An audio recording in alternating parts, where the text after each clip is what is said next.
In this episode of The Real Crimes of Kurri Kurri, we discover how many Kurri Kurri defendants made an appearance at the New South Wales Local Court over the King's Birthday long weekend. Remember, if you are police bail refused in New South Wales over the weekend, including public holidays, Parramatta Local Court will deal with your bail matter during the weekend. The public gallery is closed on the weekend, so we can't observe and find out what the cases are about. Kurri Kurri Local Court sat on the Tuesday, the day after the King's Birthday public holiday in June. Yes, I am aware King Charles's real birthday is in November.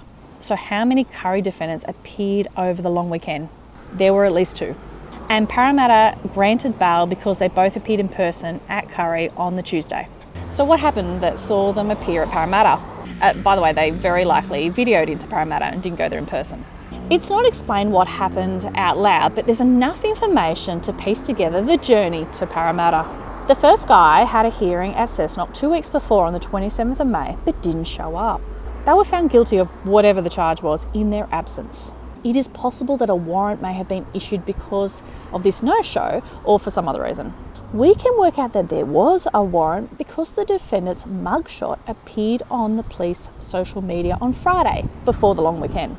From time to time, our local police post on their social media accounts the people that have warrants. It's sometimes called Warrant Wednesday.